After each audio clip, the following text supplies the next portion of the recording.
everybody. According to what she, I think she brings from this. Good evening. Hello. Hello. Good evening.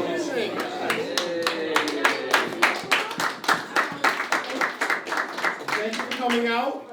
This is the second New Jersey Content Creator Meetup, and I'm pretty excited because we've like doubled, probably even tripled the numbers. And I apologize. I'm going to be standing in front of people because we're like, there's not enough space. This exhibit, where's Armando? Can you please real quick tell everyone about the exhibit, just so they know, because we are in the art gallery. The actual gallery owner is not here tonight. Her husband is. Hey!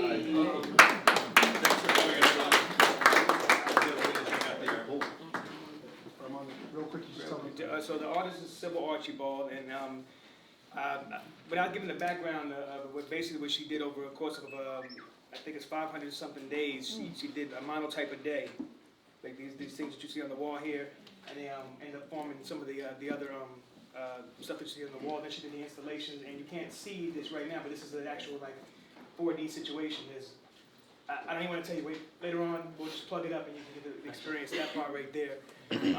But yeah, her work is it goes back. She has something akin to MS, and so she's basically been like doing these pieces out of the hospital. So she goes to the hospital, and she'll be in the hospital for a week at a time, and she'll literally do this every day. She'll do one of these, and then they formed what's on the wall, and we have some books here. They have more that you can look at, but I have to pull them out. That's all I can say about it right now. If you have any questions, I can answer them specifically.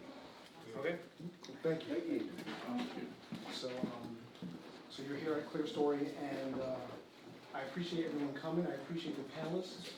Once again, I apologize for standing in front of you. And I'm going to try to move through this as fast as possible. Originally, I was planning on having 4 panelists, but as you can see, we were blessed to have 7. Very diverse, very robust, and talented group. And we're going to take care of a couple housekeeping matters first, and then we'll get into the actual panel discussion. So first, cool. So a few people asked today, like, well, how much does this event cost? It's free currently.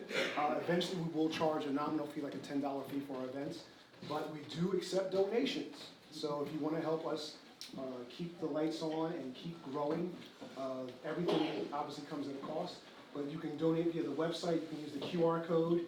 We have Venmo, Cash App, and of course PayPal, and we have a hashtag, so you can use that as well. And we are thankful. We're thankful for the people who have contributed so far and who are going to contribute. But most importantly, people who not only contribute money but their time and their talents. So next, we're going to give some acknowledgments to our sponsor, our catering sponsor, Eclectic Catering. Carol.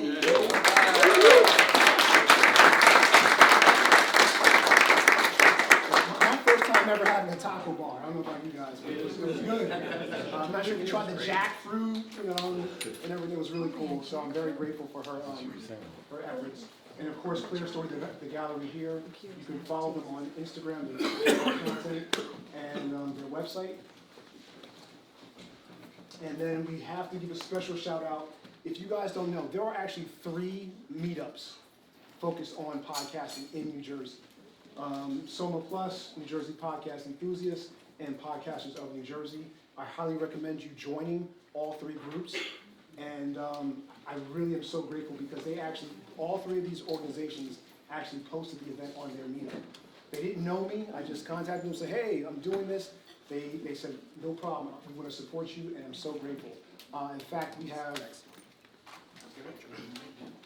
I'm Ann. I'm with Podcasters of New Jersey, and my co-organizer Denise Duran, she's coming later on. Hi, nice to meet everyone. Is there anybody else from any other? With Podcasters in New Jersey. Thank you for coming. Excellent. Cool. Okay, so now, Matt. So one of the things that we do at our events is we do a show and tell.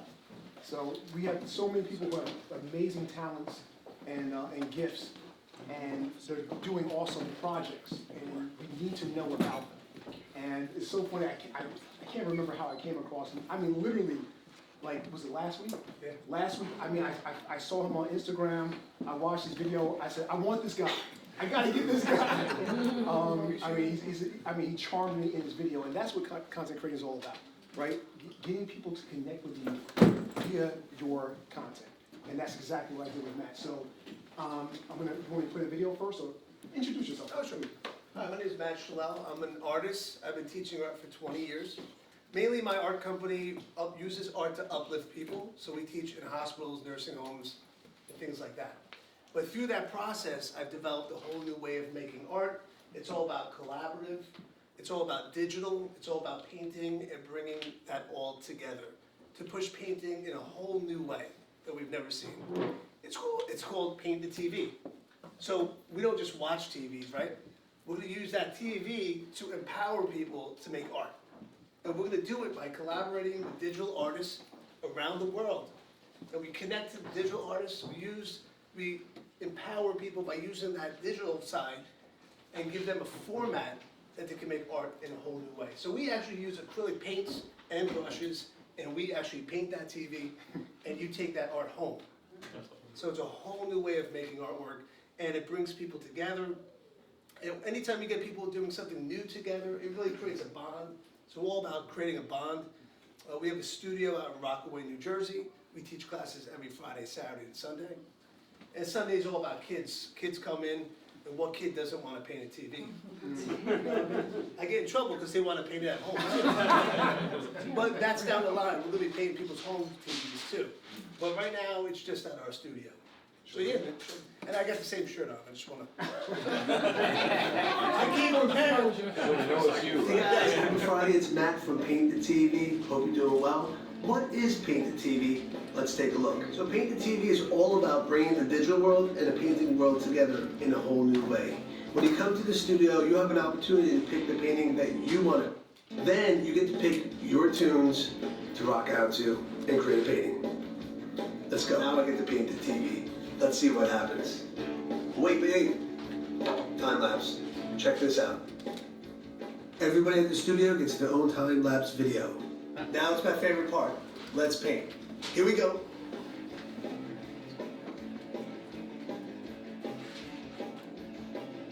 At the end of the painting process, let's do an unveiling.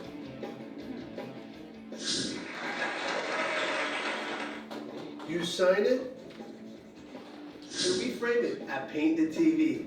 Thanks for checking us out. Hope to see you at the studio soon.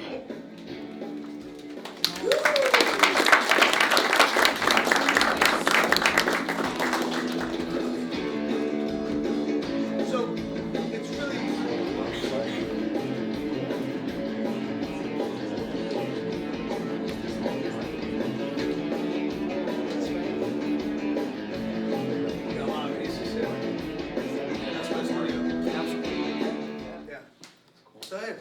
Nice, very cool. We've been working 2 years on it. So it's cloud-based, it can be done anywhere, it can be done on this TV right now. So, any questions? How do you do it? I mean, what's the, you don't really put paint on the screen? Oh yeah, we put a specialized plastic that we use That was. on the screen so we can take it off and put it in a frame so you can take it home. Yeah. So it's all about process, using process to empower people, using the digital language to make paintings in a new way. We don't have to paint on canvas, we can paint on anything. Two questions. How long does it take? What's the cost? And how many people? 3 questions. How many people can you accommodate? 16 people is maximum. Collaborative effort, meaning a couple or 2 people working on one painting, which is awesome, right? 2 people making a painting together, that's like a new type of thing. So collaborative is $85. You take that painting home, we frame it for you. And solo, you just come in by yourself, it's $55, and we frame it. So it's a blast.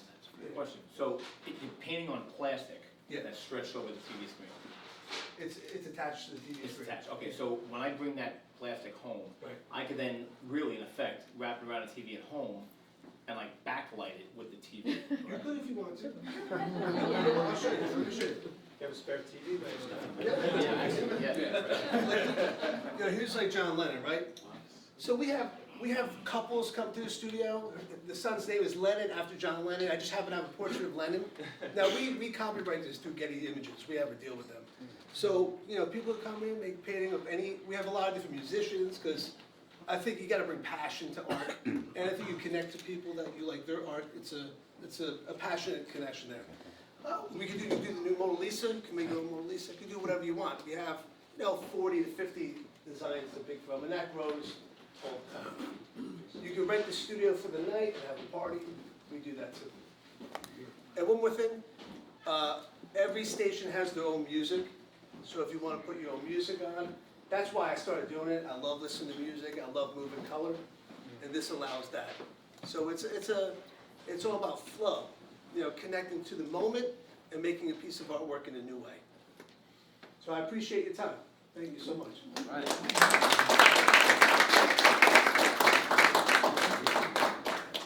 So please get his card before, you know, we leave tonight, but as you can see, like, I was in awe when I first saw the video. Really. Thanks. Thanks, Jeff, for the Oh, opportunity. my pleasure. My Thank pleasure. you. This is what this organization is all about. We're here to promote awesome stuff. Cool, so, do we have any announcements? I mean, that anyone wants to share? I think WordCamp. Make an announcement? Okay, WordCamp, what's the date? May 30th. So anyone who has a WordPress-based website, you may want to attend WordCamp Montclair. And basically, it's a 2-day workshop, and it basically will teach you how to, you know, update your website, change themes, all that type of stuff, enhance your website. If you're maybe using a different platform and you want to go over to WordPress, it's another great opportunity to learn. And they have like workshops for advanced to beginners. So if you Google WordCamp Montclair 2020, you'll find it. Anything else? Yes, sorry. Troy Gandy here from Bloomfield College. We have a global game jam coming up. If anyone is interested, it's a 40-hour free event at our facility in Bloomfield on 188 Liberty Street, where you work with our students or whoever, and everyone start from beginners on up to experts, and they give you a theme, and people make mobile games and everything right in our whole So facility. people make games right Yes. there. Excellent. I can give you the information. Yeah, send it to me, I can put it on the website. Yes. Anybody else? Should I mention Cinetech, please? Okay, my name is Paul Payton. I'm with a group called Cinetech Media Pros. Actually, Cinetech Media Professionals, but the website is pros. It got really long. So CinetechMediaPros.com. What we are is a business development and networking group that started out in corporate communications, but goes from there. All the arts, crafts, sciences, businesses associated with it are welcome. We meet on the third Tuesday of almost every month, discussing issues of the business, sometimes tech, sometimes business of the business, and it gets really interesting.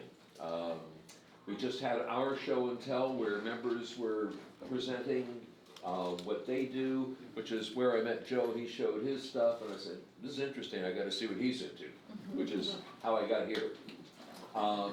CinetechMediaPros.com, CINETECH. Just because it sounded good, it doesn't mean a damn thing. But it started out with a little corporate history. We started out in 1965, and under a different name at Prudential, where a whole bunch of corporate film departments got together to figure out how to transition to this new technology, tape. Well, we've advanced since then. We've been through a national situation, now we're local again, and we're kind of thriving, and we hope that we get more people, because whoever shows up now, the industry's in transition, as you all know, and whoever shows up is going to have a lot of influence on where we're going and how we get there. So if anybody wants to know more, I've hijacked enough of your time, but talk to me afterwards. Thanks. And can we do a small favor? Can we just make a little bit of room, because we have more people trying to come in? It's a little bit tight.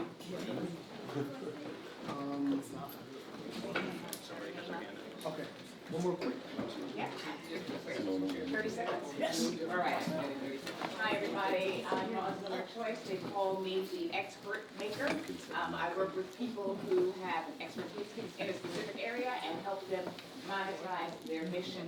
So on February 9th, I will be holding a free workshop called Uncover Your Genius to help people understand what their passion is and what they like to do to share their expertise and create multiple streams of income. About 32 seconds. I'll let it slide. I got one. We can edit the Brett. One more, this is the last. He's got a bow tie, I can't say no to a bow tie. My name is Martin Coward, I'm a money coach, and on February 22nd in Montclair at St. Luke's Church, at 9 o'clock in the morning, we're gonna have a free workshop. It's called Love, Joy, Abundance, and Money, and it's how do you take control back of your life and your money. Please come, it's free, and it's about a 5-hour transformational event. From the scarcity mindset to the world of abundance. Come join me.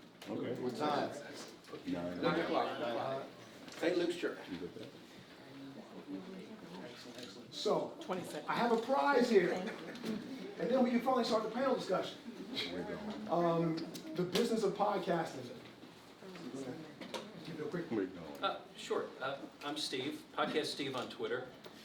The book is co-authored by me and Donna Papacosta, who's a Toronto-based podcaster, and it is about the things that most of the podcasting books don't talk about, how to make a business out of podcasting. And some of you that I've talked to tonight are interested in doing that. The business model that we describe in the book is different from the one that you might be thinking about, which is usually advertising and affiliate marketing and all that other stuff, which we have found for us didn't work. And so after 15 years of podcasting, we decided to put it down on paper and tell you how we do it, which is podcasting as a consulting service. So there you are. So, how we do prizes is whoever traveled the furthest to attend. Okay? So, I'm sure, if I raise their hands, 30 minutes. Who traveled 30 minutes a day?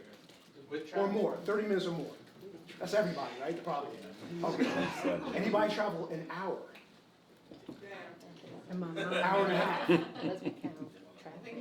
I'm not taking my own book. 2 hours. I'm not taking my own book. With or without traffic? With traffic, I guess. 2 hours, so I guess, Frank, you win the book. All right.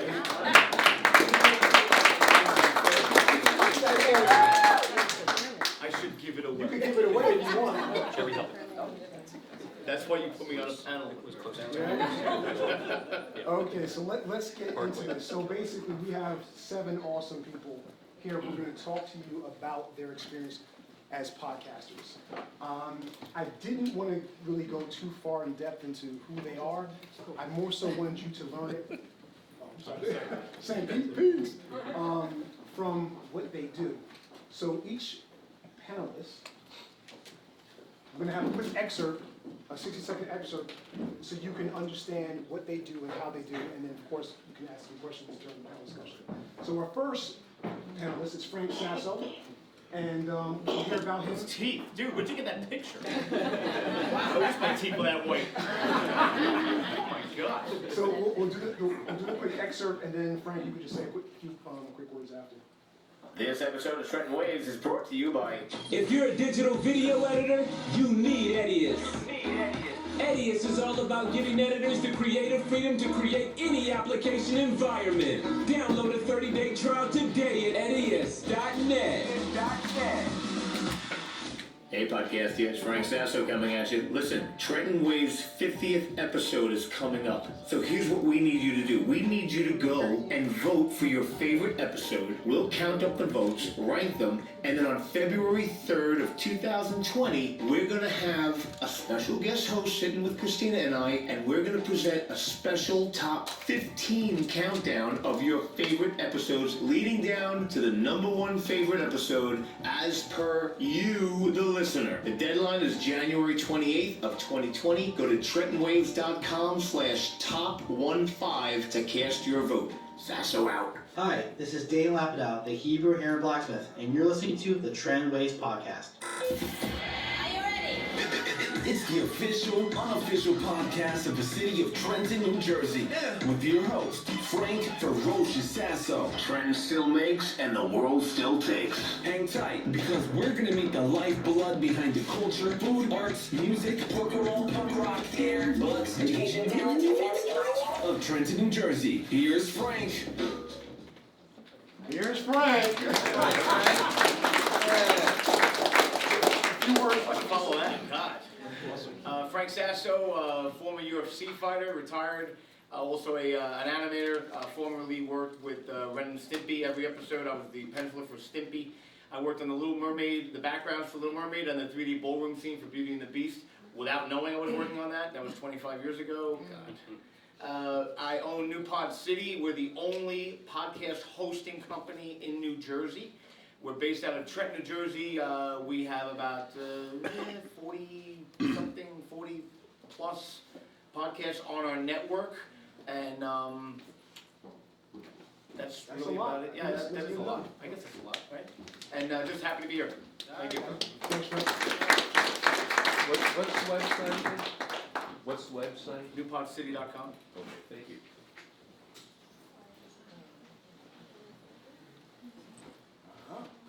Next, we have Asada.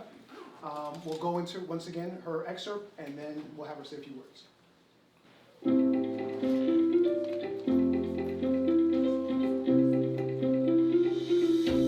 Hey, hey, hey, this is your girl Sada Star, coming to you with another episode of A Day in the Life of the Alpha Woman, the official podcast of the Easy Breezy Life community.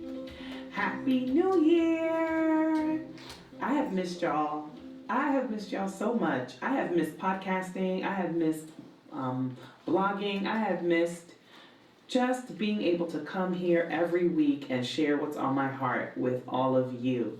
I have to be honest, when I went into last season finale, which our final episode for season 2 was Losing My Religion, I was on the verge of burnout. Y'all, I was so tired. I don't know if you picked up hints of it throughout those last few episodes, but there was so much happening in my personal life that I just pushed myself to really get to the finish line of season 2. But I have to be honest and say that some of the... There's more. You gotta get to the web. You gotta download to hear the rest. So please.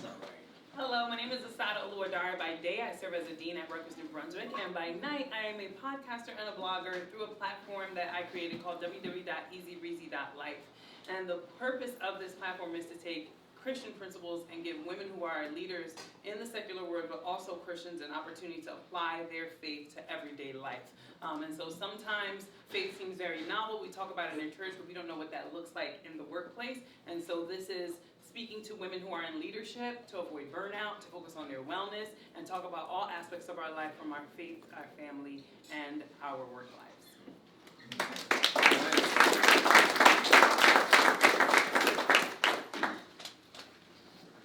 Next, we have the dynamic duo.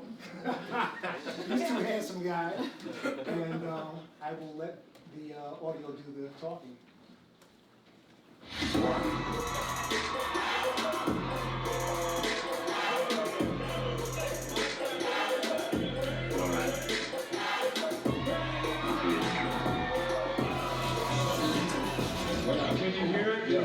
We're back, and better than ever. 2020 vision, back again. Benetton's back. Tell a friend. This is a song we're never gonna record, ever. Welcome, welcome, welcome. I have to do the intro a little different today, so let me see if I get this right. Okay. This is episode 26 of the Terrible Reception podcast, but the Terrible Reception. We're dropping the podcast. We're debating whether to put the radio after that or not. We're actually dropping the as well. So it's Terrible Reception Radio. We're thinking about the radio part. Yeah. We're still debating. Anyway, we're making that announcement to say that we have a new home. Yes. The radio. We are officially a radio show now. We're going to be broadcasted on 98.5, Power 198. Power 98.5. Say it for the crew one more time. Power 98.5. Awesome. Nice. Like So- my radio voice. So I'll let you guys go since this is a duo. Yeah, sure. First? Not first, I guess. I'm Jay, one half of the dynamic duo that we like to say. We are a music group, music production group. We write our own music, record our own music, produce our own music. We also started this podcast about a year ago. The podcast is mainly just about, the trials and tribulations of being a content creator, trying to give advice to up-and-coming content creators, so they don't make the same mistakes that we do, and maybe try something else that we haven't tried before. Obviously, listening to us going through the stupid stuff that we go through. Basically, when you get frustrated in your own field and you're like, I need to know I'm not alone, that's what it's about. Basically, so we start. Sorry to cut you off. No, we do that all the time. So the way that this started was we had constant conversations at like a diner, usually after like a studio session or like after a show or something. Every time we would get frustrated, we would vent to each other, and we would drop so many gems at the dinner table. So we figured, why not put this on audio, record it for everybody else to kind of learn. So basically, like we're all in the same. My name is Parlay, by the way, and like Jay said, we're like a music group, and we went through like the industry of like so many different frustrations. Whether it's like having the wrong publicist, getting a bad deal, like we've all been there in the artistic world, no matter what lane you're in. And we decided to make this podcast to give others insight on how to go about these situations if you're brand new to it, if you've been in it yourself. And this is, sharing information in 2020 is so vital. So we thought that this platform, especially podcasting, radio, if you can't get on it, create it yourself. You know? And just so you guys know that you guys are a video-based podcast first and Yeah, yeah. audio second. Yeah. So they have a YouTube channel and all that. Anything that you hear recorded is on our YouTube, and then you guys can see us discussing whatever we're discussing. We also do photography and videography as well. So the photos we took ourselves, we edit everything ourselves. We have like different tiers. We have different companies. We have our main company, our LLC, which is Benetton Music, and then we have a DBA, which is One Eye Photography. And then so we do like weddings and stuff like that. You might have your favorite podcaster shooting your wedding, or you're like Bob Benzema, whatever.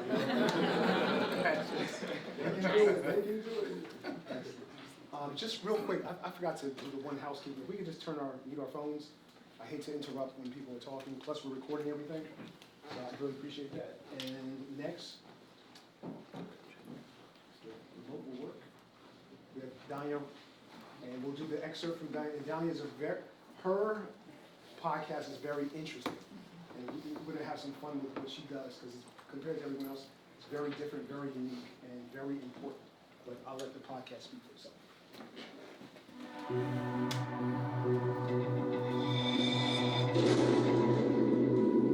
Twins, 12 years old. Kids, the mission isn't a game. You're right.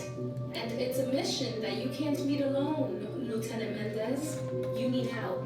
Besides, these aren't just any children.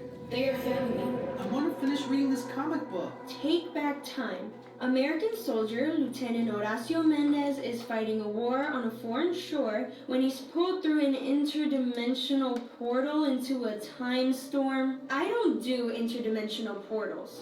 We're in agreement then. Yes, I'm summoning Alexa and Benito Ventura into the time storm.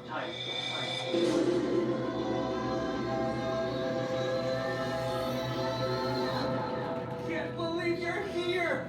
Oh, twins. Benito and Alexa Ventura, tremendous!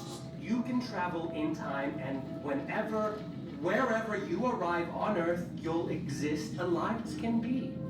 You can help me. No, we can't. It's gaining strength. It might become a hurricane tonight. Irma a week and a half ago, and now this storm, it's Minerva, right? Maria. If the time storm actually existed, I'd go with you. Really? But it's not real. Time travel is impossible.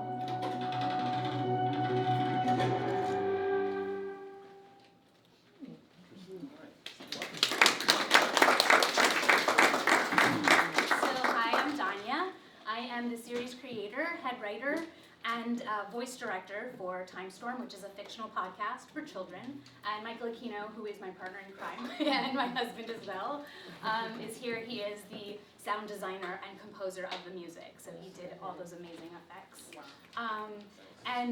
We are based in Bloomfield, New Jersey. We have an LLC called Cocotazo Media, and we produce audio content with a focus on uplifting creators of color. So it's a sci-fi time traveling show, and it's targeted for 8 to 12-year-olds.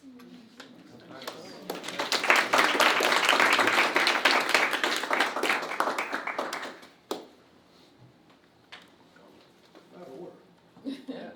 That's not Frank. That's you, Steve? Put the names on the chairs different. It's okay. It's fine. Okay, so next we'll do Ty Rainey, and just by his picture alone, you could tell he's a funny guy, right? So Ty is interesting because he has a comedy-based podcast. But once again, I'll let the podcast do the talking. What up, 2020? What is going on with ya? It's the Ty Rainey Podcast, man. What's happening, y'all? It's the first podcast of 2020. Happy New Year. Happy New Year. And also, Happy New Year's. See, those are no phones that keep adding the S to it. Happy New Year's. Happy New Year. Like there's a bunch of years skipping by. Happy New Year's. All the years that's passed, is that what it is? Because it's a new year. We're not celebrating all the years that passed. We're celebrating a new year. A new year, not New Year's. Happy New Year's. Happy New Year's. You can say it in drunk house. Happy New Year's. And then you put it in the text. Happy New Year, but Happy New Year. And as you can see, Ty's podcast is explicit, so I had to do a little editing. Ty, Jesus Christ, thank you, Joey. I was wondering what you were going to pull. I'm Ty Rainey. I'm a comedian for about 18 years. I've been doing comedy for about 18 years. Been featured on Comedy Central, Kevin Hart's Heart of the City, a year and a half ago. And I produce shows as well. I produce the Pancake Social on YouTube, and I produce shows in Montclair in the surrounding area. And I started a podcast mainly for an outlet for my creativity. You know, I'm a father, married, and time sometimes is limited. I can't be out 5 days a week just hitting mics and stuff like that. I gotta find another outlet just to keep my instrument tight. So the podcast is an outlet for me. I just sit down, just me and the mic, and I just kind of talk. I've been, my podcast has been described like just a long monologue, just me just talking about everything that's just coming across my plate, either that week, that moment, or whatever. I'm not like a news guy. I don't talk about sports or anything like that, unless it's, touching my funny bone, and I'm like, all right, I'll speak on it. But other than that, just an outlet for people to listen to and take their mind off their worries and kind of laugh and think about some things that I may bring up, and hopefully you guys can enjoy it. That's it.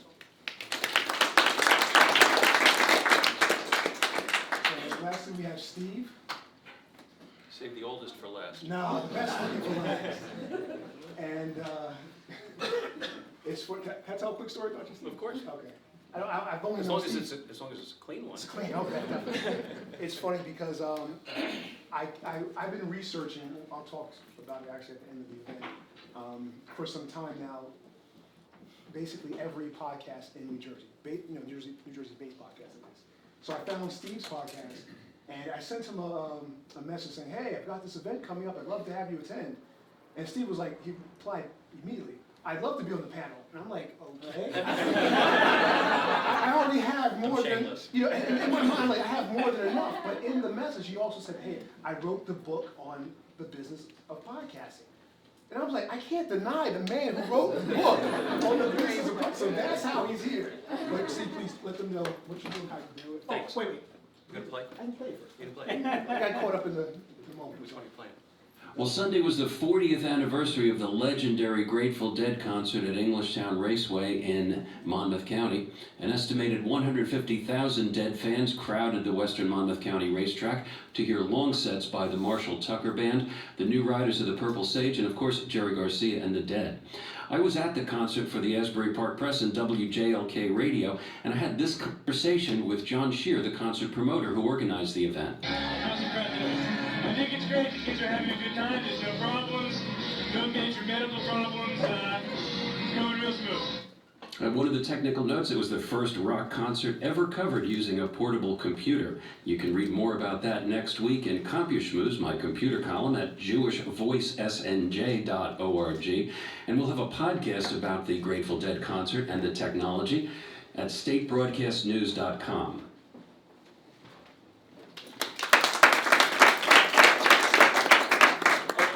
What you just heard. About 4 years ago, a guy that I used to work with in broadcast radio contacted me.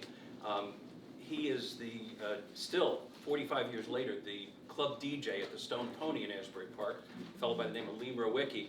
And Lee was starting a live-to-tape daily radio show streaming on AsburyMusic.com. And he said he wants it to be an old-time radio show, all Jersey music, all Jersey musicians, but he wanted to have a regular radio newscast, just like in the old days, and he wanted me to be his newscaster again.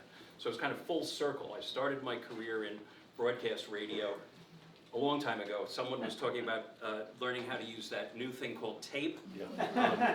When I started podcasting, I knew how to cut tape with a razor blade and a grease pencil. I had to learn how to do that digitally. But actually, for all intents and purposes, I've been podcasting for nearly 50 years. I started podcasting by making pretend radio shows with a reel-to-reel tape recorder, a turntable, and microphone in my parents' basement. You flash forward almost 50 years, I'm still in the basement. I am still making pretend radio shows we call podcasts, but now people pay for them. Who knew?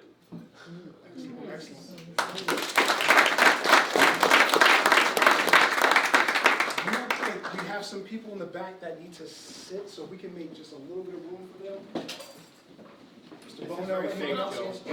We only pick on people in the back row, not in the Anyone else front. wants to come in front? This is the stage seats.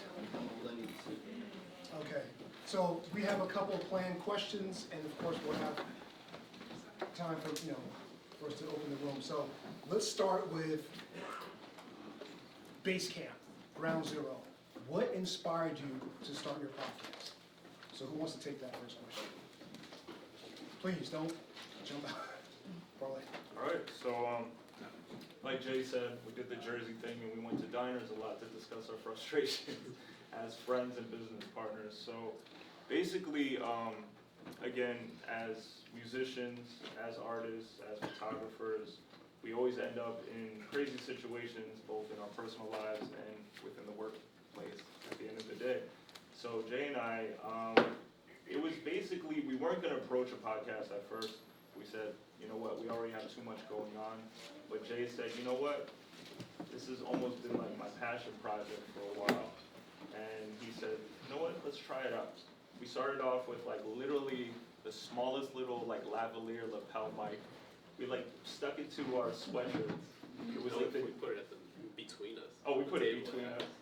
And we didn't have much except for like the two cameras. We let the natural light of the day, maybe like we had like a little RE light that we set up, and we saw the progress of like, we're like, okay, now we have to get the Shure SM7B mics, we have to be heard, and let's get this like Aperture 300 light. So the progression throughout the years, it's really evolved into something that we're very proud of and that people connect with from all likes.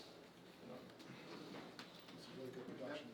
Anyone else want to touch into inspiration? So EasyBeats initially started off just as an online platform and blog, and it was actually my pastor who has an online radio station and a background in tech and media who said, you really need to turn these into podcasts. That's another way to get the message out there, because some people will just never read the blog.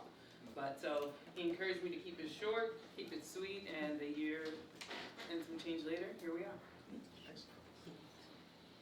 I was working a dead-end job in 2010 in the mailroom, and I needed something to break up the monotony because I was gonna like put a bullet in my head because I was so bored doing this work every day. But there was nothing out there, I'm very picky, that I wanted to listen to, honestly. So I said, well, why don't I just make my own show and I'll listen to that all day, you know. So I got a bunch of my friends together, we started talking about stuff, and then the next thing I knew, 10 years later, owned New Pod City. So I didn't even know I was starting a business when we did this. My next door neighbor, we won Podcast of the Year, not even knowing that that was even a thing in our category. And my neighbor said, why don't you start a business in doing this? Call it New Pod City, because I'm from New York City. So like I said, that was back in 2010, and the rest is history. So they say necessity is the mother of invention. I had this great corporate PR career going on. I survived 2 of the largest bank mergers in New Jersey.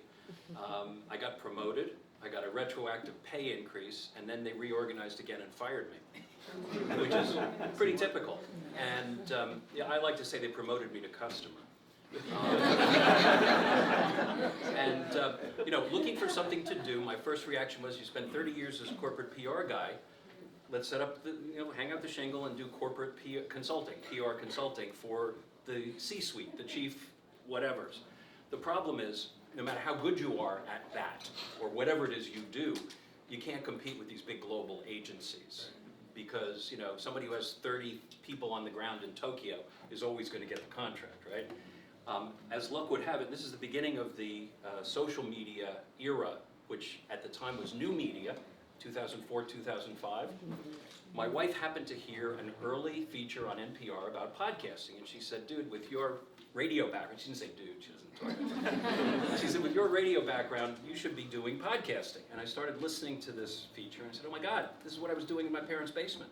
So I got myself the gear, and you know, got some clients, and we started doing audio, and that worked out pretty good. And then they started asking for video, so we added video, and the rest is, as they say, history. So we've heard the word gear come up a few times. Can we talk about some of the gear that you use? Me? Well, actually, we can start with Ty. Oh, well, yeah, some of the gear that I use, starting out simple. I don't want to, burn the budget with a whole bunch of equipment and things just getting into it. So I bought a Tascam DR40, which is a audio recorder that I was using just to record my sets. Has a really great mic on it, but also has XLR cable so I can plug in a stage mic. And what I do is I have a podcasting mic stand. I sit in my car because I have adult content and I got a child at home and I don't need that. Yeah, it's a good sound booth, you know what I mean? So yeah, I just do it with a regular stage mic, my Tascam, and I upload it over to Audacity, just kind of clean it up a little bit, bounce the clip down, mix it down, and just trim the fat on the end and upload it to SoundCloud and keep it moving from there.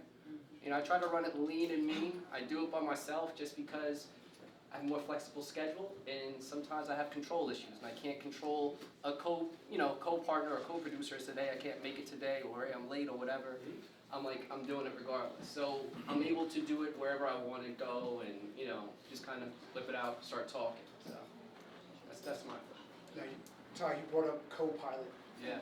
Danya, if you don't mind, can we pull your husband into this real quick? Sure. So how do you guys work together? Like you said, you're the writer, he's the audio guy. So how do you guys work together to produce what you guys do? Yeah, well, and so originally we had kind of have a large development process before we even started the production of it. But in terms of when we started production, I'm writing, we also have a second script writer. I'm writing at least half the season in advance, and then we get to production. And then Michael will, once we have the actors come in, if you want to mention technical stuff like equipment, Michael is the guy for that. I don't know if you want to mention any of that. Sure. I mean, quickly, I record with I have UAD gear because I was producing a lot of music before. So UAD is Universal Audio, and I have something called an Apollo 8, which has 4 channels of XLR, and then an Apollo Twin that has 2. So it allows me to record a bunch of actors in a room together. We record not only with condensers, but also what's called binaural audio, which is, if anybody knows what that is, it's pretty geeky. It's essentially allows you to record in 3D sound. So it's like literally a microphone with 2 ears on it, and no matter where the voice is, it places it in that speaker. Nice. So it's very important for us with time travel. We use that. And yeah, we record about 4 actors at a time. That's about the most we can do because we record from our home. Yeah. Yeah, and the binaural was aspect of it, being able to have that microphone was really key, because anything that happens in the time storm, which is kind of like that sci-fi, we record all of that with that binaural microphone in the kitchen, literally. So the actors are there, and when we literally have the actors run around that microphone. So if you are wearing, headphones, you literally hear the actors going around your head to create that. So that was a really key and important piece of equipment that we had to come into our studio. And I do it through Pro Tools, if anybody cares. Big boy. Interesting. So my husband has an in-home studio. I have no idea. He plays the bass, but most recently I got a Yeti for Christmas. So the sound that you heard was the Yeti Blue that I used on a particular setting that he set up for me. I know nothing about tech. My husband is the one who knows the tech piece. I'm just the voice and a little bit of garage band, and that's it. CJ sweating as like this question comes to me. I'm terrible at remembering like gear names and stuff like that. Say the Zoom. Zoom H6. That's what we use. Basically, like if you take out your notes, you're also going to take out your checkbooks when it comes to me, because I like to make sure I have something it's going to be there for the test of time.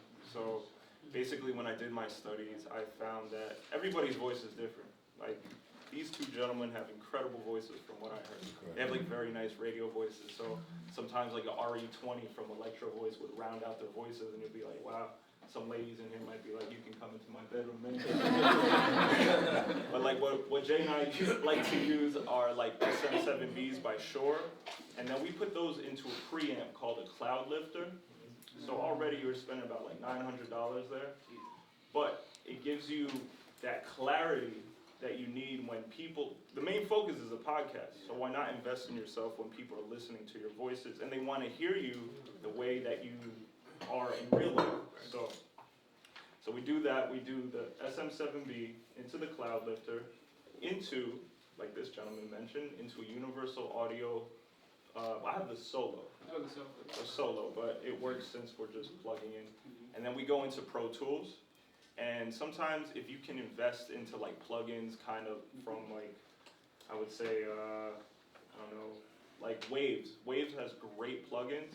So if you put like a compressor and find a little bit of EQ, if you guys can study that stuff on YouTube, you can round out your voice to like having it radio ready, and then you just throw it on there. It's like you can make it you can save your project and you never have to do it again. You might want to tweak it over time, but like a template. Yeah, it's like a template. So when we do that, like from an audio standpoint, that's what we do. And since we also do video, we started out with like our DSLRs, like our Sony mirrorless, but the problem with the Sony mirrorless is they didn't make it a cinematic camera because they had to add a tax to it. So they couldn't make it a endless, filming cinema camera. So we ended up going with the very incredible Blackmagic camera that you guys can see right there, and we put it on 2 Manfrotto tripods. So we're shooting each other, and this is like a cinema camera. If you're outside of the video world, you can shoot weddings on it, you can shoot music videos, and it gives you the same quality you would see on a Red camera and ARRI. So that's the beautiful part about it. And Blackmagic camera. And that camera alone comes with an editing software, which is called DaVinci Resolve. It's $1,300, and you're getting like basically what's like a Red camera is like close to $50,000 for a 6K or 8K. Okay, so you can get that type of quality and dynamic range. If you guys are familiar with the word dynamic range, it's kind of like if you see the clarity of the sky in the background, it's not heavy contrast, you get all that. A lot of colors, 12-bit color, you can shoot in RAW. So for someone who's not into gear, yes, like give them an analogy, like would Beyonce use that camera? Beyonce, like somebody could shoot. They shot Ant-Man with that. I'm sorry? They shot the movie Ant-Man with that camera. Oh wow. Yeah. But it's like, again, it's a small form factor, it's very light. It looks like a DSLR camera, and that's mainly what you would be paying for, and you can continuously record in different formats. So whatever you end up doing, whether you're putting yourself on YouTube and you don't have to have the highest resolution always, or if you want 4K or 6K, you have those options. So I think it's the better choice if you're doing strictly video. If you're more into photography and stuff like that, lean more towards the Sony a7 III camera. That's the best camera you can go with for an all-arounder. And yeah. So the thing we hated about the Sony, which Parlay was trying to explain earlier, was that it only records half hour at a time. So we literally had to sit there putting a timer to like 25 to 26 minutes, so we had to shut it off, reset, and then do it again. And that's jump more back time. in, Yeah, that's which more is time in post that you're super time consuming to piece the video together, piece the audio together. So we invested in this one, which continuously records as long as you want to. And then it makes it a lot easier for myself, who does a lot of the video editing. Now I just have like a simple template on Resolve, where I literally just gotta bring the clips in. If we have any like stops in the audio or whatever, I chop that up. But for the most part, I just bring in the audio, bring in the video, and then just color correct. Yeah, so the turnaround time is like in a day. Like you do a podcast, you think, oh, it's overwhelming, I have to chop up, because that's what we did in the beginning. It's like back to Jay, back to me, back. Yeah, I used to do that before. It took me maybe like 4 hours to chop it up, where it's like when he's speaking, I'll chop back to him. If I was speaking, it would jump back to me, and I found that very time consuming. So after doing a few episodes, if you watch the YouTube channel and the progression, now I just put it side by side, which cuts the time drastically. Like I'll do a video in like an hour, maybe half an hour now. So Do you use Apple or PC? we use a MacBook. Yeah, so I'll use a MacBook if I'm working from home, and then if I'm working at the studio, I'll use the Mac, the iMac. But if you have a powerful PC, it doesn't make a difference. Yeah. To be honest. Doesn't really matter. How's the audio on the Black Magic? I'm sorry, Mr. Oh, yeah. You guys ask questions? How's the audio? I mean, do you also use it in shooting like weddings? Funny enough, I did a realty video last week for a realtor, and she was speaking, and I had put the clip-on mic onto her, but the tape fell off, so I had all that brushing in the background. And the audio from the camera saved my job. So it's clear. It's very clear for in audio, and it has a mini XLR input. So if you want to hook up one of your more professional mics to this camera, that's the beauty about it. It's a cinema camera, so you have more options. So we grew the equipment inventory over time. I started originally with a Marantz PMD 660, which was about the size of the old cassette recorders, but it recorded on compact flash card. And then we graduated to, I have a lot of clients who have panels like this, and to get really good sound, you want to mic every panelist. So I got myself a kit I had plenty of microphones, but then I wanted to have every microphone on a separate track, so I started researching what was available. And there are a lot of recorders you'll see out there that say, this is an 8-track recorder. But then when you read the fine print, it says 2 at a time. And I only found 1 or 2 that actually recorded 8 simultaneous tracks. And so the one I bought was the Zoom R24.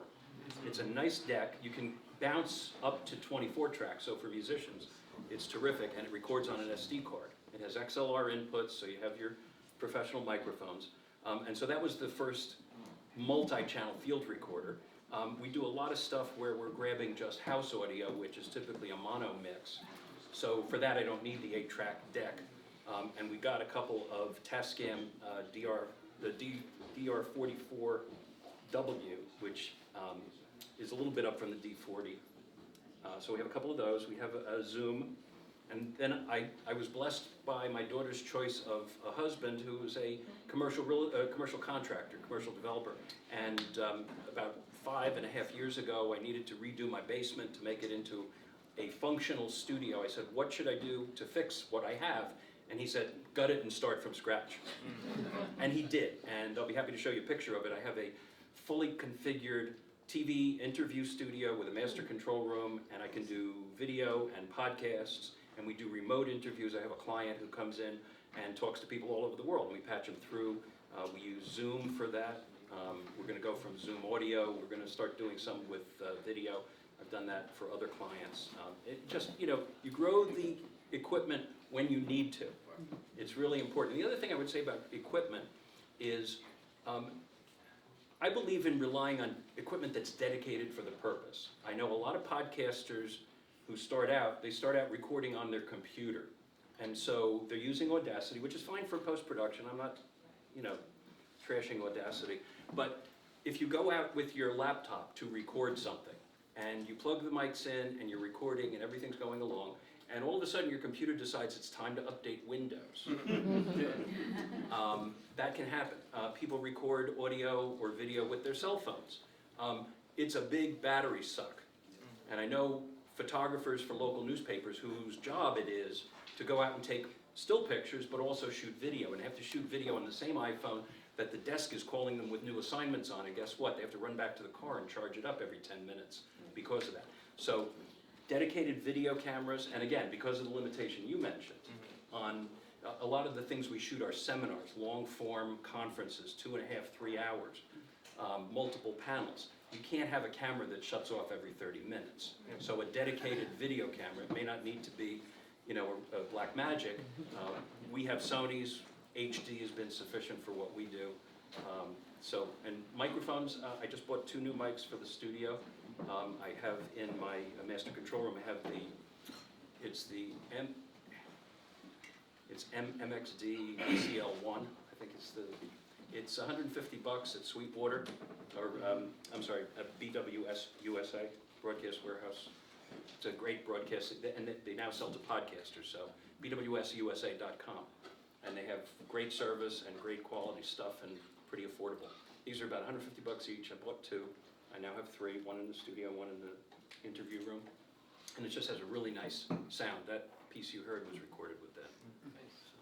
BW what? bwsusa.com, or it might be bswusa.com.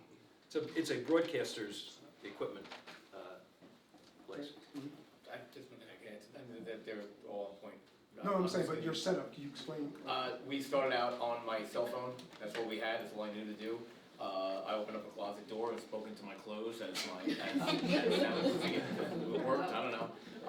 We then, since upgraded to an Olympus recorder, which I felt like a real pro, was like hit record with little mics on it. And now we use a Zoom Live L12. L12's great. We have one of those. Great mixer. We also use a Rode mixer. And we have all Shure mics. We have 8 Shure mics, Tascam headphones, everything's soundproof. But I have to thank Kevin O'Leary from Shark Tank for this, because I'm in his mentorship program, and he just buys whatever I need, so I'm kind of really spoiled. And I'm just paying him it back. So yeah, I just said we need, I talked to my engineer, I'm like, Will, what do we need? He's like, get 2 more Shure mics, get this, get that. So I'm on the phone with him every week, and then he just loads our studio up. So it's a wonderful thing. So, but there's nothing wrong with using your phone. I mean, I'm not saying put it on airplane mode, get like a half hour out, that way no emails come in. If you're just starting out, you just want to get your legs going, use your phone. And then, like Steve said, just buy stuff as you need it. Just like no rush. Yeah, I just wanted to add too, because it might be overwhelming hearing all these names and all these products. So basically, if you want to do it on a more basic level, everybody should look into a dynamic microphone, because most of the time, if you're in a noisy space from an apartment, like humming of an air conditioner or dogs barking in the background, you want a dynamic microphone that's going to cut a lot of that background noise, out of the area. And then at the same time, like these gentlemen said, they start on cell phones. Most of our cell phones shoot 4K. Just make sure that you're in a recording mode, like 30 frames per second, or 24 frames per second. That's going to give you more of a cinematic appeal. Put that on your phone and invest more into lighting if you're doing video podcasts, because that'll make you look better. Absolutely. One place to go for some really good tips is npr.org. On their website, they have a whole area of training which was originally set up for their reporters, but it's open to the public.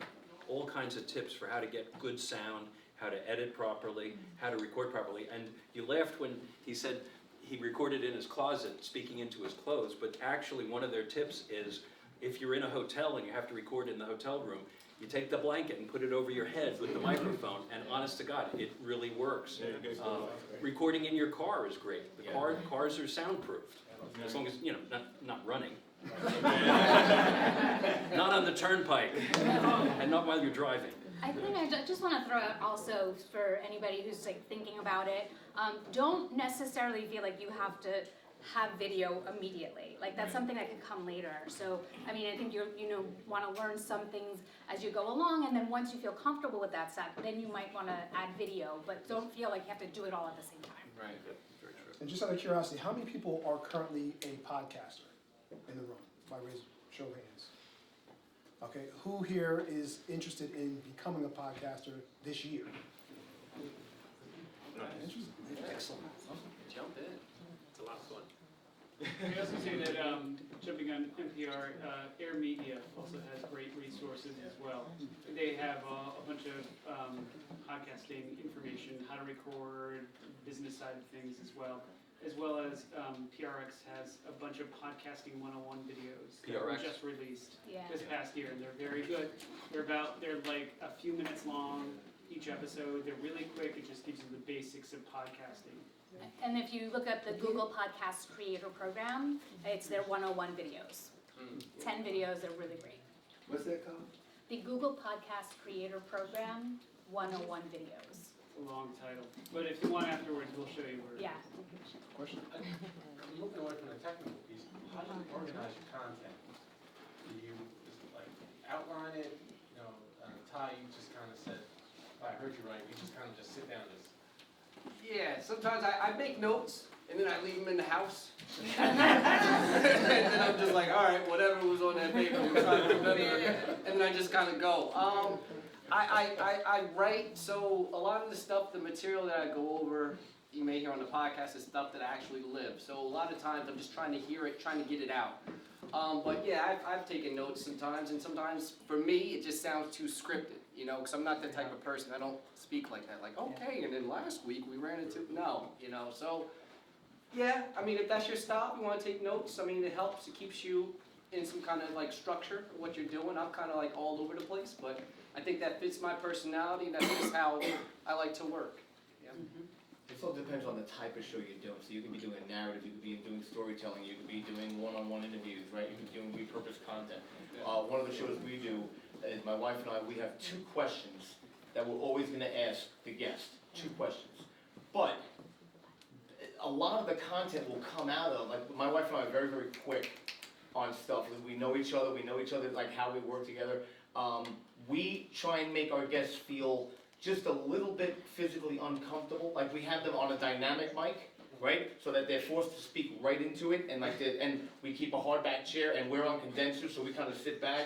Because I want them to understand we're in charge of the show. You're kind of secondary. It's a little irreverent, but we say, what was your journey to Trenton, and picture what does your dream Trenton look like? Like those are the only 2 questions that we know we're gonna ask, right?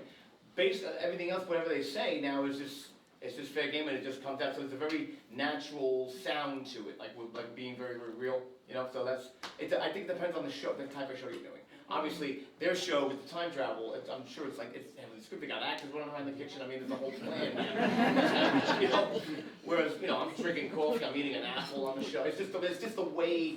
It depends on the type of show you're doing, I think. Yeah. We essentially are running it like a TV writing room almost. We have literally the whole season is up on the wall, and yeah, so we're doing all that work ahead of time, and we have to because it's a very specific story that we're telling. The first season we worked with between the main cast and the guest actors that we brought in. We had 30+ actors, so it has to be planned out ahead of time. And I'm also a playwright, so I'm kind of using. We come from a background in theater, so we're using kind of that background to create it. How do you guys gain followers? Prayer. I tried that for the lottery, it didn't work. Yeah, it don't work a lot. It's followers in there. Just creating consistent content and make sure that it's high quality or as high as you can get it. And What's consistent? Weekly, daily, whatever hourly? works for you. We try to do weekly, but because the crazy stuff that we always do, we always get caught up, so we try to do bi-weekly, so maybe 2 episodes a month. And then just post it on social media, be vigilant about it, ask people to spread the word, and if your content's good, it's gonna find somebody. Brand yourself like Nike would. Or like if you see the Yankee cap, make your brand the Yankee cap. You know, like that's the way that we approach our podcast. And the beauty about it too is Jay's naturalistic approach. Like if you're on any type of social media, whether it be Facebook, and then you start having people gravitate towards your new podcast, literally have organic conversations with these people, because that's something that we all need, like in our lives. Sometimes we just want to connect with people, and that's the reason why we do our podcast, because we want to connect with each other. That's why we're in this room. So if we had this conversation, just like you and I right now, we want to connect, and that's, if you connect with your supporters or your fan base, you will see that growth. They will be there for you. For me, I'm just gonna answer that. For me, just to go back to the style, like I initially tried to do like outlining, it just does not work, right? So because I was trying to reach a specific kind of professional and make them feel like I was the girl next door. That does not work if I am reading from a script. I wanted them to feel like, oh, this girl could live next door to me, I could walk up to her in the street and have a conversation about anything. The second question you had about growth, one, doing interviews with people who have more followers, who have been doing podcasting longer than you. Like, so I did some, because I want to have a global reach, I did some with people from UK, I did some interviews with people from Texas. So I'm very intentional about who I asked to come onto the podcast based on them being in the same lane, but maybe doing something a little bit differently so that we're not exactly competing with one another, but it gives me exposure to their audience. And then the third piece is finding ways to get cheap help, because I work full time. And so there is this awesome platform called Acadium where you can pay $150 for 3 months, and you can find a mentee who is interested in social media marketing. And so I basically paid someone to post, to develop content, because I do not have time to be on Instagram. What's the name of that? Acadium. ACADIUM. You pay $150, you create a profile. The people who are on there are young people who are trying to get into multimedia marketing, and a lot of them are better than me.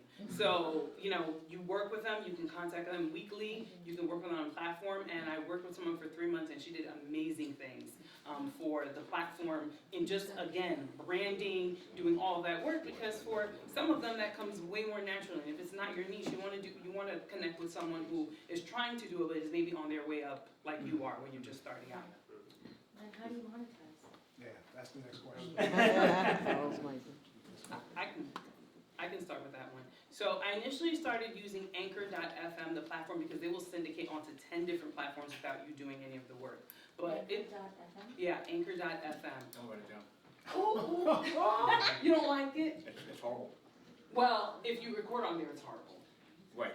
Yeah, I don't record on there. Yeah, I'm sorry. I have a big beef with them. I'm Yeah. sorry. I don't record on there. I simply use them to syndicate and to do their monetization. But I felt like their monetization wasn't bringing me enough, so I actually switched to something that Pat Flynn recommended, which is affiliate marketing. So I looked for the companies that I use every single day, signed up for their affiliate marketing programs, and used those affiliate ads in there and created my own scripts to insert, because I just felt like the sponsorships weren't bringing me enough. So how do you use the affiliate? Because we talked about that Yes. before. So you're speaking it though, as opposed to them clicking an affiliate link. How does that work? Oh, my affiliate link goes in the episode notes, and remember, this is repurposed content that's coming from the blog, so the same affiliate links live on both locations. Okay.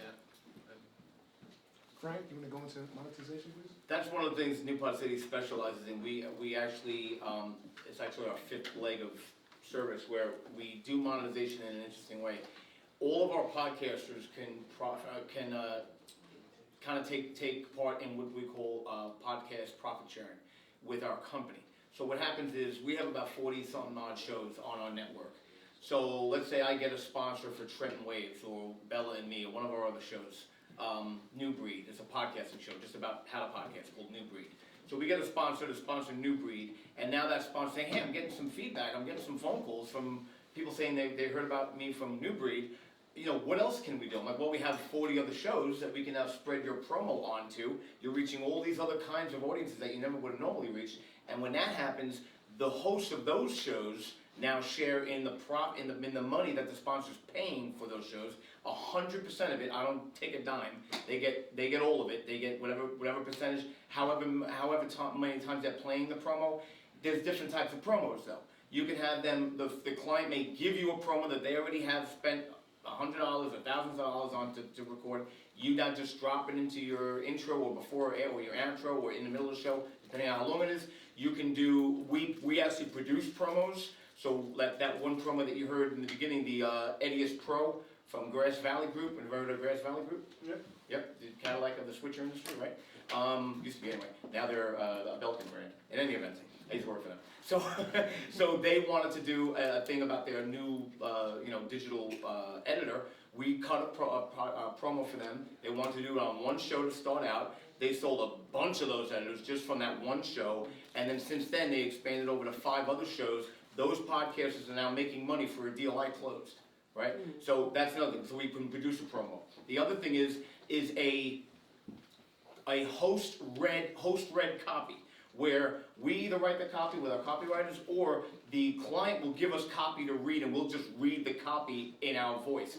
And the most popular promo is the conversation promo, where me and my wife, or me, or you and your guest, or your host, your co-host, you have a conversation about this particular company's product and or service, right? And that is the most effective, because after a while, your listeners are going to be able, they're going to trust your voice. That's why, like Ty, I'm not tethered. I don't like a script. It's just not my thing. I'm not saying it's bad. It's just not. It doesn't work for me. It sounds fake. And it sounds like I'm being paid to read this thing in order for you to listen to me and then buy it, maybe. It's not me. So I just talk about it, and that realness, that legitimacy comes out. People start trusting us, and then they go, oh, I'm gonna buy that. We just did a thing with Lisa Mattress, where Lisa Mattress, we're gonna do it with Purple Mattress, because I have a Purple Mattress bed, which is wonderful.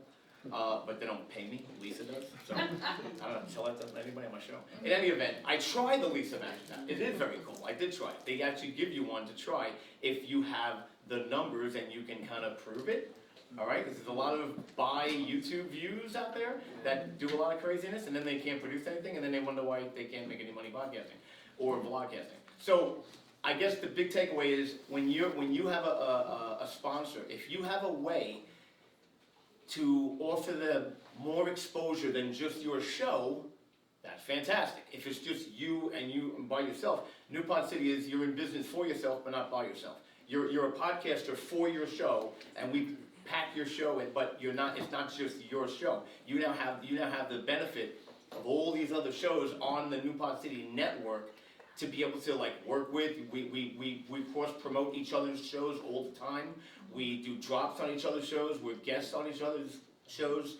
It's also the social medias are related. Also, as far as monetization goes, you can put a Patreon or a PayPal link right on your site asking for donations. You can go to teespring.com if you don't, let's say you don't want to have let's say you want merch, right? Like t-shirts, hats. Go to Teespring, open up a free account, upload your logo to some shirts, throw it on some tote bags, some hats, and get some stuff up there. And they handle all of the order fulfillment, all of the shipping, as well as the customer support, all that stuff. You don't have to deal with it. They take a percentage to just make the thing, and you get the profit back. Another way is what we're now introducing in Trenton is podcast theater, live podcasting theater, where part of the enjoyment now, part of the entertainment is actually watching how it's done.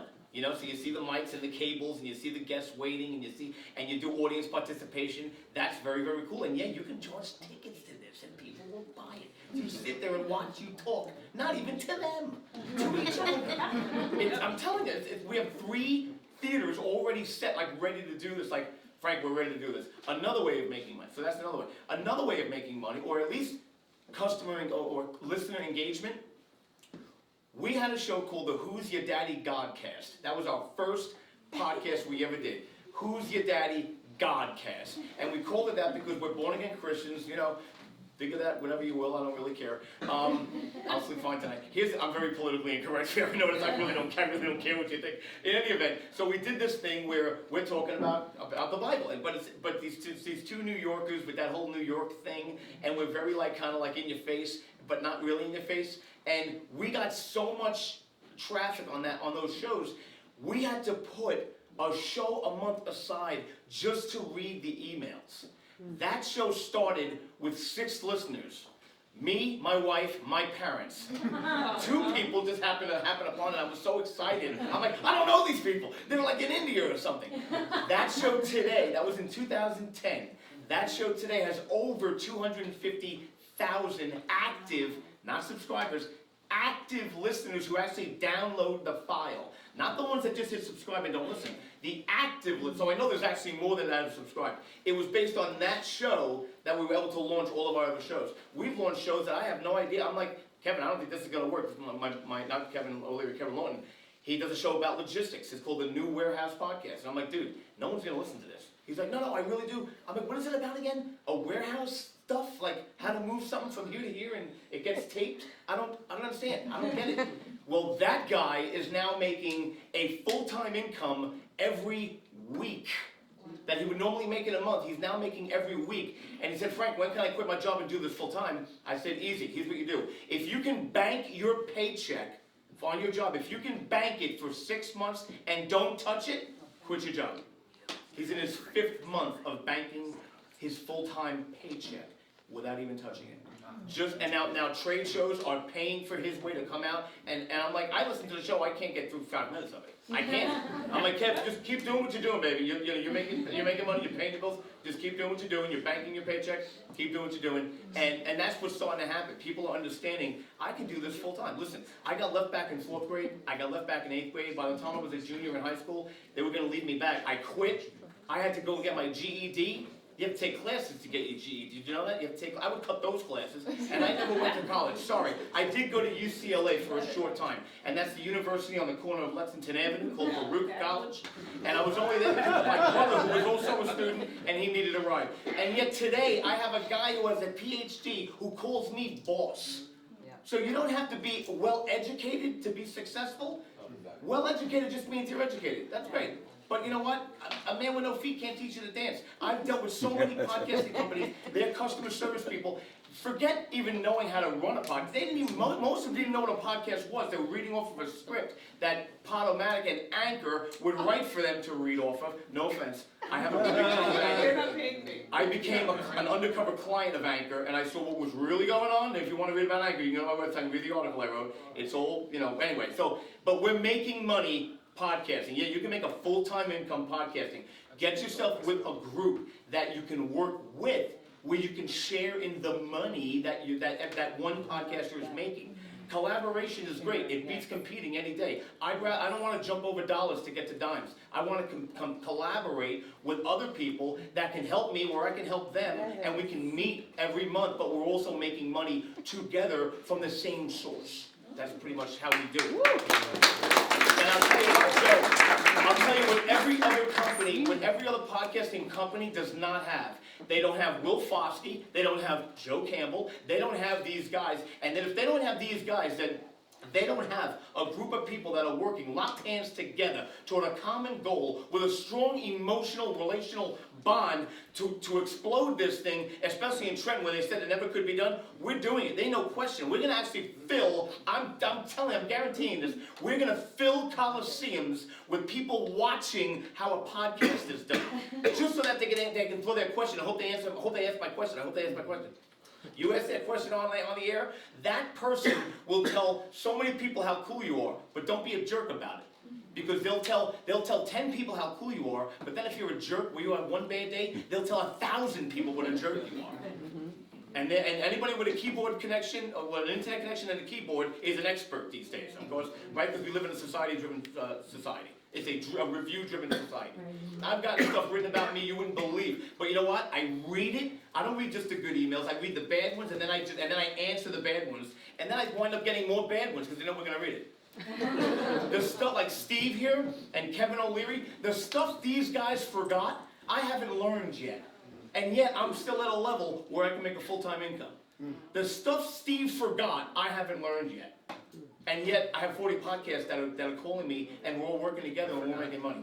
So I figure I'll learn it. At one point I'll learn it. So speaking of Steve, can you tell us how we can monetize Okay, so completely different. Completely different when you want. Completely without the passion that's coming from the other end, man. We monetize by focusing on business podcasts. And it's a completely different world than having your own personal radio show, which can be great if you have the energy and the passion and the commitment to do it consistently, because if you don't do it on a regular basis, you'll lose that audience, right? So put that aside for just a minute and think about this. In the corporate world, they always chase after the new ooh shiny. And, you know, it was Twitter and it was Facebook and then it became podcasting. And every company said, ooh, we need to do this because I saw that Serial had 1 million downloads, right?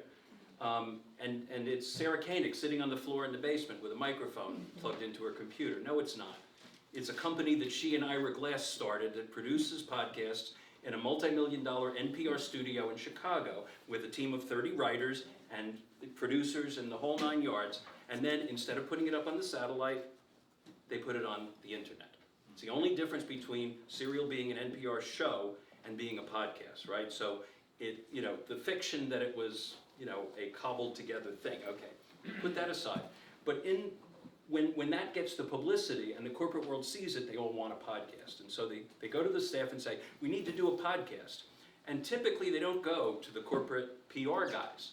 They go to the technology guys in IT because they're the ones that have the gadgets. They're the ones who understand the net. And they say, yeah, we'll do it, you know, great. So the company buys them the recording equipment, they build them a studio, they buy them a Blackmagic camera, and they go around and shoot video, and they record interviews all over the place, and then they go back to their desk to do the editing. And what happens? The vice president on the 12th floor needs a new mouse for his laptop. This guy's got the blue screen of death, and all of a sudden the IT guy doesn't have the time. And so they're not willing to take away all those other duties. It's only now, this is 15 years in, it's only now you see job ads for podcast producers in the corporate world. They're starting to realize that if they put it on somebody else with other duties, it's not going to happen. So what we saw was this niche where they needed help. And after spending 30 years in corporate PR, I understood how to talk to those people. And I understand what would fly and what would not fly. It had to sound professional, it has to sound corporate, and it has to be something that's turnkey for them. So from production, principal recording through post-production and editing, through delivering them the file and helping them get it posted on a content platform, that's where we come in. Now, the monetization is completely different. It's not about advertising, it's not about affiliate marketing, it's not about click sharing, it's about me getting paid to produce their podcast for them. And that's really simple. Now, from their point of view, it's also not about hundreds of thousands of downloads. These are very, very narrow business topics. One of our clients was a global insurance company, not the kind of company that sells auto, home, and life insurance, a company that insures very obscure business risks like environmental liability, cyber liability. One of the ones that I learned about, which is absolutely fascinating, is K&E insurance. Anybody know what that is? Kidnap and extortion. Wow.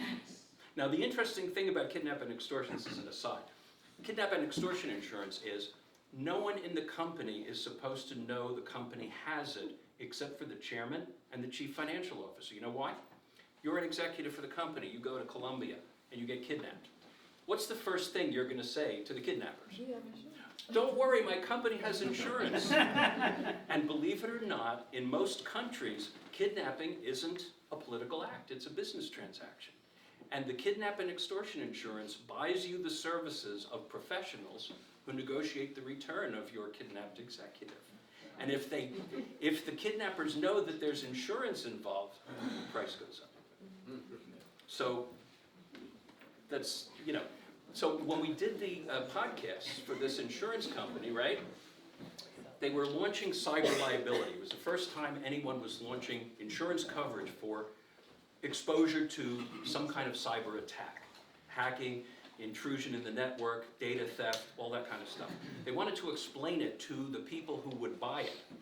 So we recorded several podcasts on the topic with their subject matter expert. They wrote a white paper about it. They created a landing page on their website where you could go to get the white paper if you want to download and read about it. or you could listen to the podcast. Now, the guy who was the expert on this was getting bombarded once they announced it by people emailing him saying, tell me about cyber. And all he had to do was send them an email saying, here's the link, go listen to the podcast and download the white paper.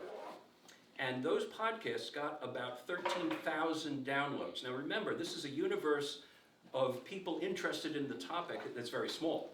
So 13,000 is probably most of the people who would be interested in it, corporate risk managers who are going to buy cyber liability insurance. The podcasts were not about how great our policy is, how friendly our claims reps are. It was tangible, useful advice about how to protect your company. Firewalls on the network, encryption software, training your staff how to prevent and detect phishing attacks, all that kind of stuff. Good, useful information. He sent people to listen, and the 13,000 downloads, think about this, were 13,000 half-hour phone conversations he didn't have to have. So if he's a vice president of a global insurance company making a six-figure salary, that's a lot of money that was saved for him not being on the phone with those people. Plus, when they got finished listening to the podcast, reading the white paper, and they called him up, they said, okay, we understand it now, we're ready to talk. And it helped them move the needle on their business. And so for business podcasting, it's a very different model. It's about moving the needle, getting people to take some kind of action or behave in a certain way. And to the gentleman who asked the question about how do you script them, people recoiled in a presentation once when I was talking about this, legal review of the podcast. Because, for a personal podcast, you probably don't think about that. But for corporate podcasts, they do. And what we found, particularly in a heavily regulated industry like insurance, the best way to get that legal review done is to have a script ahead of time. At the very least, bullet points that the speakers were going to work from, that the lawyers could say, yeah, this is fine.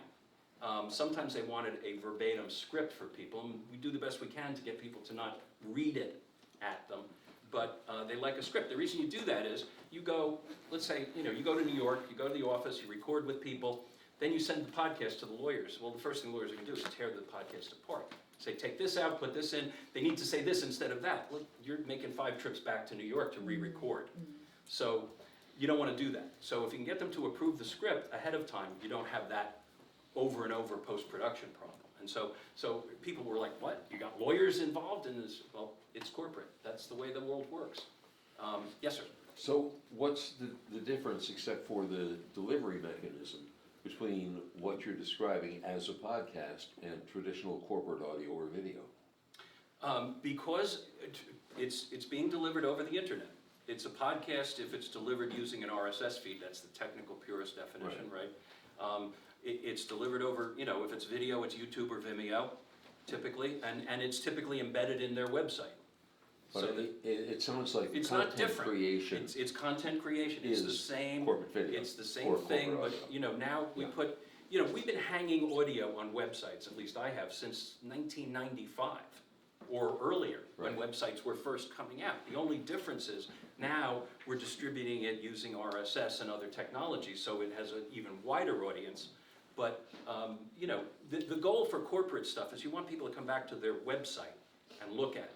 So, I always, when I have clients who have, social media buttons on their website, like YouTube, why do you want to send your potential clients away from your website to watch your videos?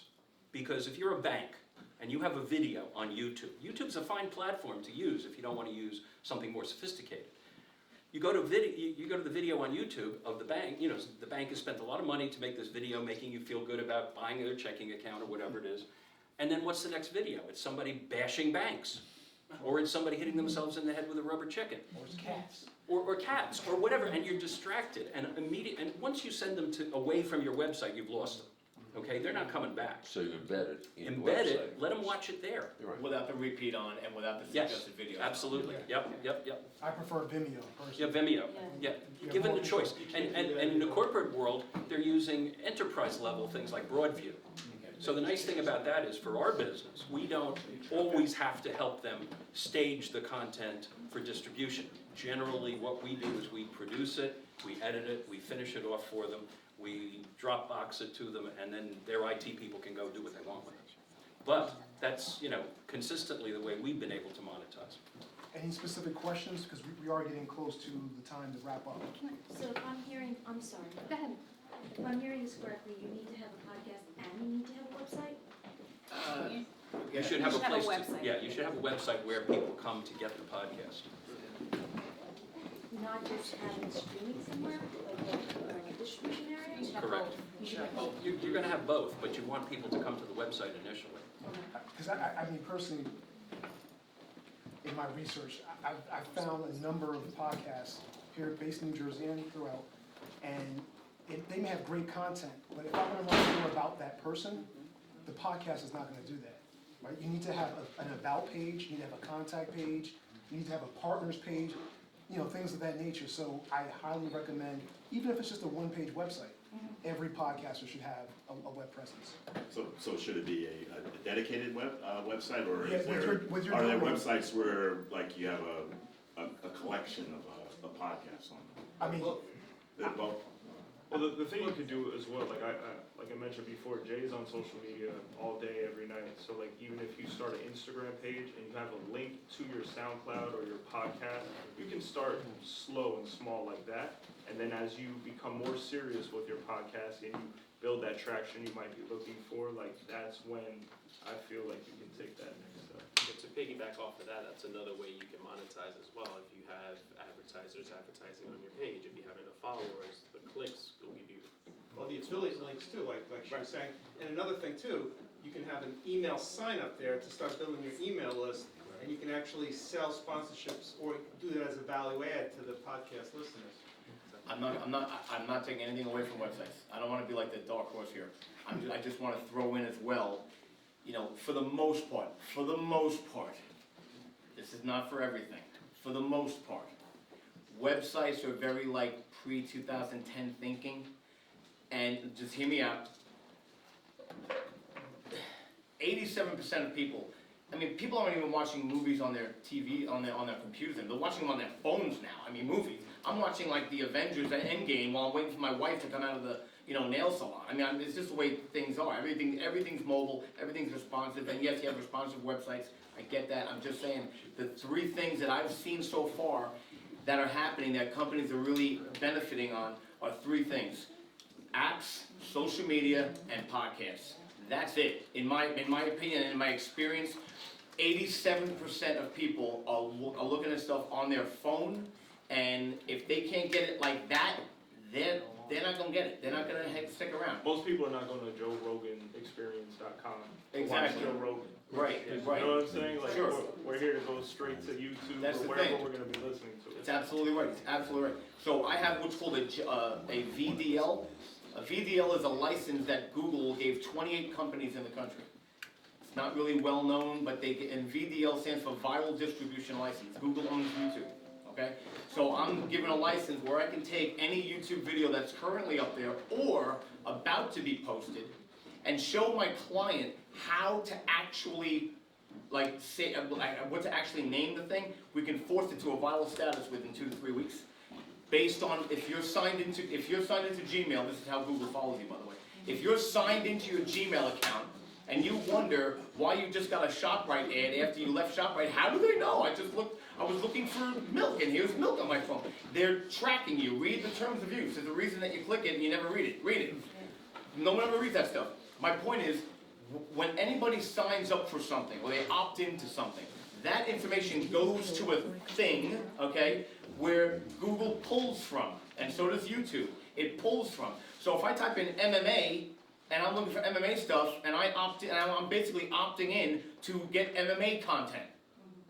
What the VDL license does for me as a business owner is it puts me way over here for my client, where I can actually get that video in front of the eyeballs that have asked to see that video, as opposed to throwing enough crap against the wall hoping some of it sticks, right? So this video will actually go to the eyeballs you want it to go to.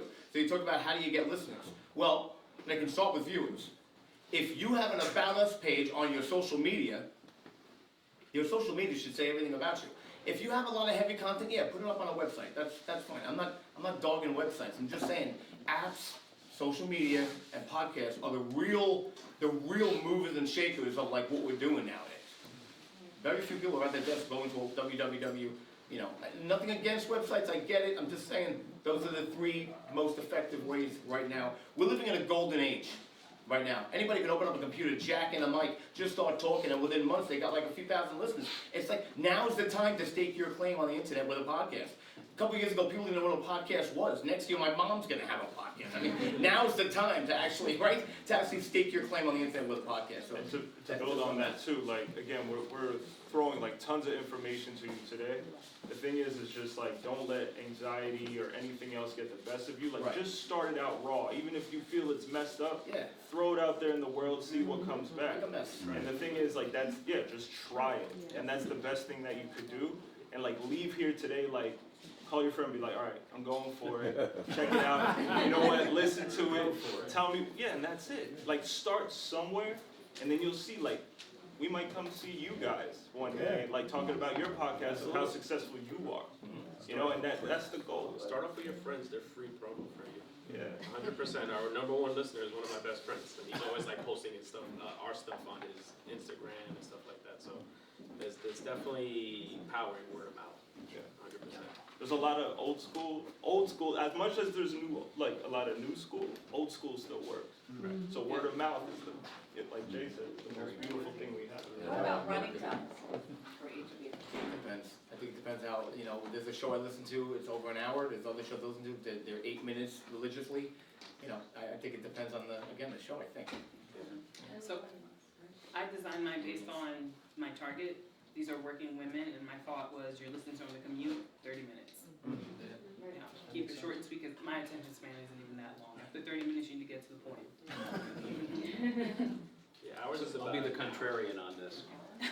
The podcast should be as long as it needs to be, because there is such a thing as a pause button, and people can stop listening. And one of the most popular podcasts on the internet is the Extreme History podcast, which runs like 3 or 4 hours. And he's got like tons of listeners, and you know, people are not listening to it in one chunk, they're listening to it over a period of time. We did a podcast, we did a series for one client that was 60 seconds on your health, so every podcast was a minute and 10 at the most. Nothing got accomplished with it, but it fulfilled their need. We did a podcast of a panel discussion of new treatment modalities for ovarian cancer, which had a gynecologic oncologist, a nurse practitioner doing genetic risk assessments for ovarian cancer, and 3 women who had survived ovarian cancer. Now, when I first heard about this panel, you know, the only thing I thought of was Gilda Radner, right? Everybody dies. Well, guess what? Not anymore. It was a 2-hour and 11-minute podcast, and it's had over 4,000 downloads. Why? Because if you, God forbid, but if you need information about ovarian cancer treatment, you don't care how long it is. So, depends on the content. Depends on the content. Yeah, I just wanted to kind of, I know there's a lot of focus on the business side of it. I just wanted to throw out there that before you get to that monetization and the business and the main question you want to ask yourself is why do I want to create this thing? What is it? Why do I want to create it? And why am I the person to share this? I think those are really important questions to kind of really start with, and who your audience is. Because if you start thinking about all that other stuff that comes later, when you really want to get really honest, it's communication at the end of the day, right? And also, it's really the reason why we started the podcast. I don't think we got a chance to talk about this. We wanted to tell this fictionalized story where the central characters are 12-year-old twins. They're the heroes. They're the ones traveling through time, preserving their culture. And that why, for us, is absolutely the most important reason why we're creating the podcast. So I just wanted to kind of, if there's more creatives in the audience who are kind of focused on that aspect of it, just to kind of throw it out there. Joe, I have a quick question to ask. So what's the first name, and don't call it out, I'm only gonna go by hands, okay? Okay? You know I'm not a video, I can see you, right? I'm asking you a question, just hands, okay? What is the first name of the guy that started the paintthetv.com thing? Hand. First name of the guy that started the TV.com thing. I think it was Michael. He said, don't say it. Oh, he raised his hand. Yeah, No, you're wrong, I'm sorry. You had your hand up. Matt, here you go, man, you win. Only if not. So we're at 9:15, technically we're supposed to end at 9. I just want to do a quick wrap up. If you guys can just give everyone one nugget, like a 60-second, 30-second nugget, that they can go home with, and that's it. First, make sure you enjoy what you're doing, and consistency. That's really it. You can't take 2 weeks off or a month off if you've got a weekly podcast. You have to dedicate that time and be consistent with it. If I can't record that night, I have a set that I did like the week prior, and I'll put one of my sets out there, talk for 10 minutes, maybe just say, hey guys, enjoy a set I did last week. Boom, I'm filling up that void. It's there every Tuesday morning. They know that Ty Rainey has new content every Tuesday morning. So consistency, that's key. You have to follow your passion. If you're not dealing with a subject that you're passionate about personally, that's going to come through. So passion is number one, and number two, I would strive for technical quality. Good sound quality. Edit your podcast. One of the things I heard early on was podcasts that were unedited. That can be fun for a while, but it really needs to sound professional. Otherwise, advertisers and audiences are going to look elsewhere. Know what it is, the content that you want to create, who you want to reach with it, and why you're the person to do it. I wrote this as a song lyric one time. I said, don't make a feather feel like a brick. Like we all have wings as artists, and the more like we flap them in anxiety, it becomes cemented, and then at the end we don't do anything.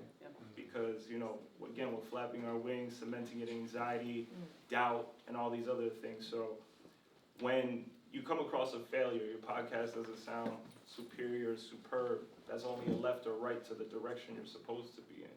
So just continue, and like all the other panelists said, like, if you're passionate and you love what you do, other people will love it. Be the voice to what you want to hear from other people, like what everybody's scared to say, maybe you have to be that voice. So like somebody could say, wow, like, okay, we're talking about cancer or anything else, like we want to hear about that. We want to hear about other people's troubles again, because that's the human relation. I want to know that I'm not alone. So, leave it with that.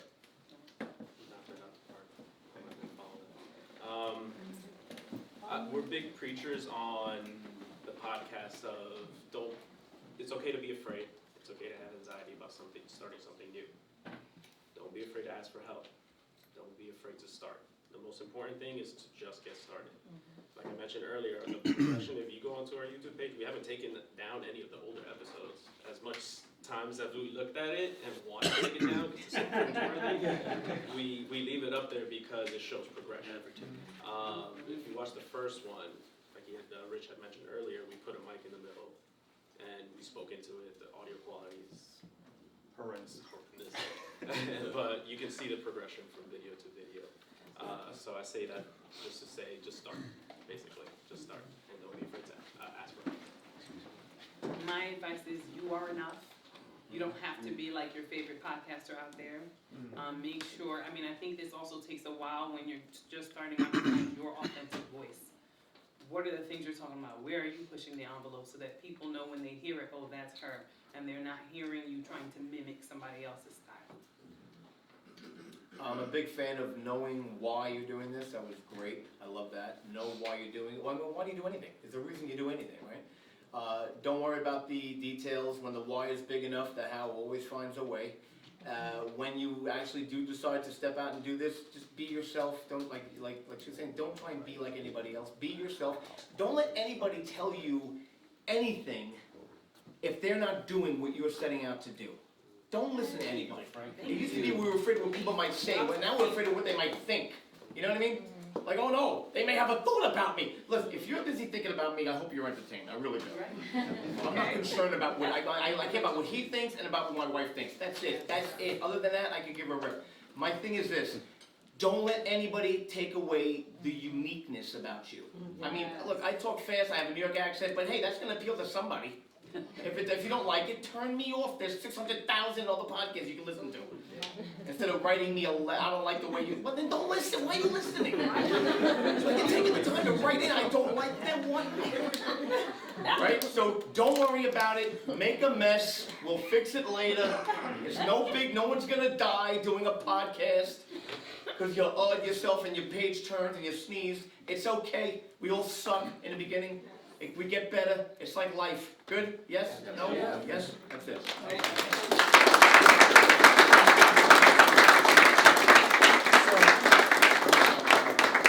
Really quick, I want to thank all the panelists for coming out, for sharing their knowledge and the information. And what better way to connect with them? Can everyone pull out their phone real quick? Do a quick little exercise. And go to your web browser and type in njcontentcreators.com. Oh, wait a minute, it's already there. How did that happen? He's good. He's Yeah. good. Right up. Magic. I'm serious. I didn't touch it yet. And if you go to the menu, there's a link that says podcast. And this is phase 1. So, like I said before, there's over 150 podcasts in New Jersey. Each one of the podcast panelists today is on phase 1, featured. And I think phase 1 is 36 podcasts. But from there, you can listen to their podcast. You can follow them on their Instagram and various social medias.